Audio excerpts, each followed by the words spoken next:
I'm here to talk about success. The first rule of success is to have a vision.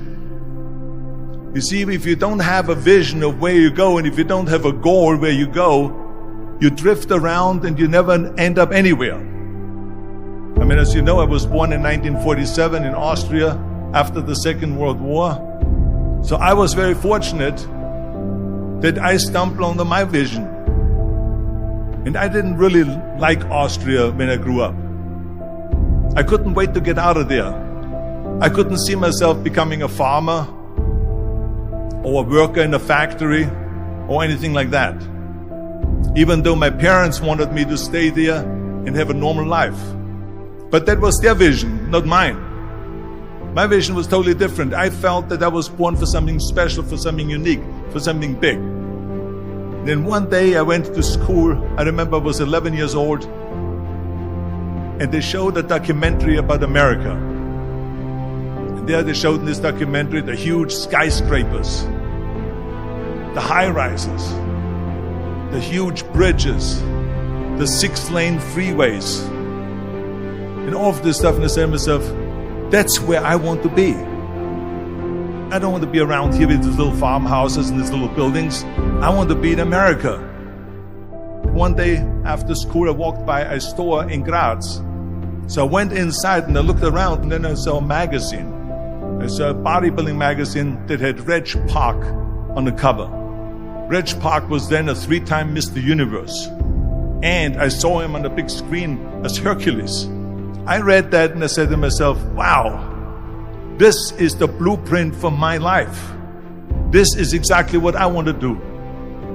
I want to become a bodybuilding champion just like Reg Park. I want to get into movies just like Reg Park.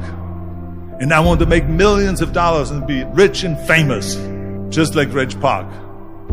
Do you know how great it felt that I knew where I was going? Imagine the majority of people don't know where they're going. I knew where I was going. That I'm going to become this bodybuilding champion just like him. So it was just a question of how do you do it? I was so relieved because when you have a goal, when you have a vision, everything becomes easy.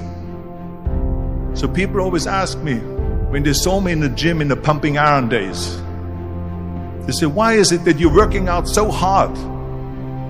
5 hours a day, 6 hours a day, and you have always a smile on your face. And I told people all the time, I said, because to me, I'm shooting for a goal. In front of me is the Mr. Universe title.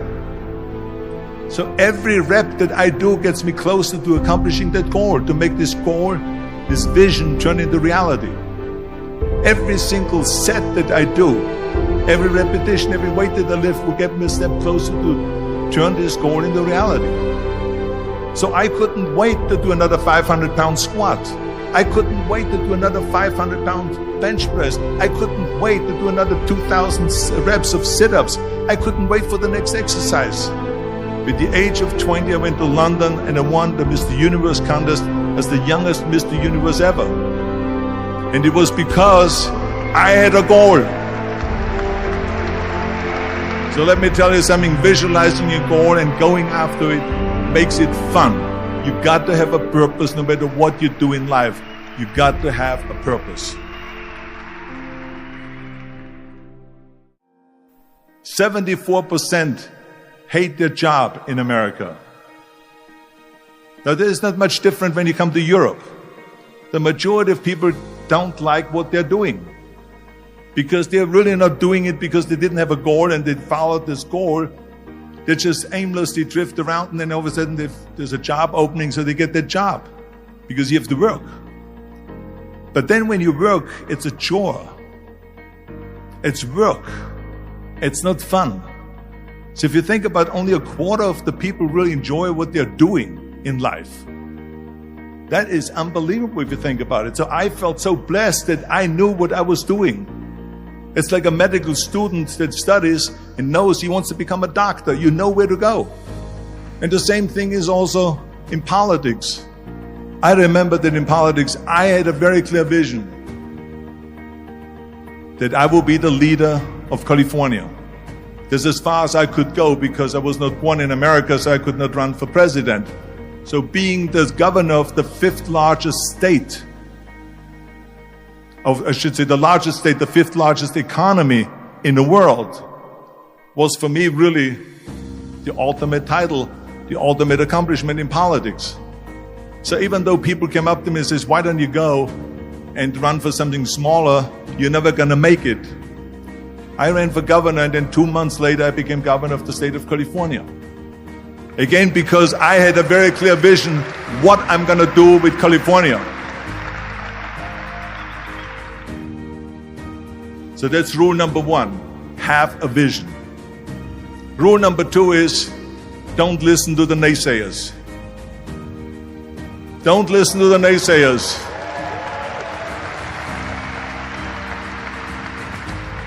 Everything I ever did, the thing that I heard out of people's mouth was, that's impossible. That can't be done. Or no. That is exactly what I heard, and of course I proved to the people that it can't be done. So whenever someone said to me, it can't be done, I heard, it can be done.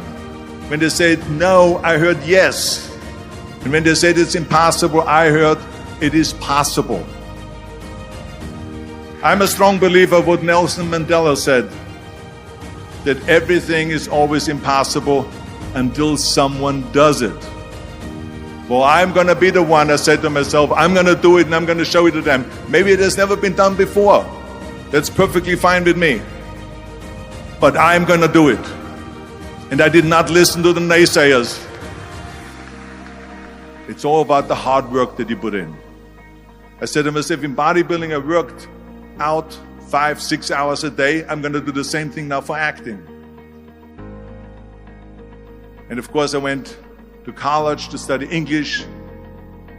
I studied the accent removal, acting classes, and all of this stuff all day long. I worked and I worked and I worked. And within a short period of time, I made one movie called Hercules in New York, which of course went right into the toilet. But it didn't discourage me. I still had the same vision. And then all of a sudden I did Streets of San Francisco. I did Stay Hungry and Pumping Iron and The Villain. And then all of a sudden I was asked by Dino De Laurentiis and by Universal Studio to star in Conan the Barbarian. And after I did Conan the Barbarian, the director at the press conference said to the press, the director was John Milius.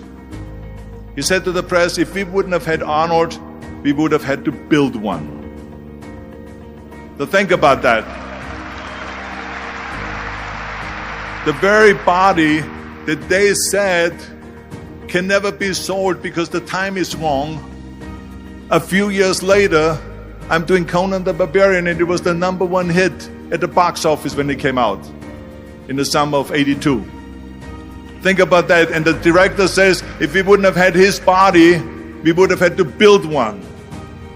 So all of a sudden, my body became an asset, not a liability.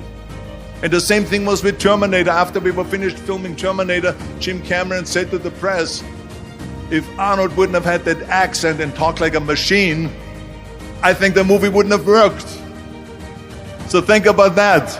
The body and the accent that they attacked was an asset. But I didn't listen to those losers. I didn't listen to them at all. It's just the reality of it is that you cannot listen to the naysayers. So this is a very important lesson for all of you.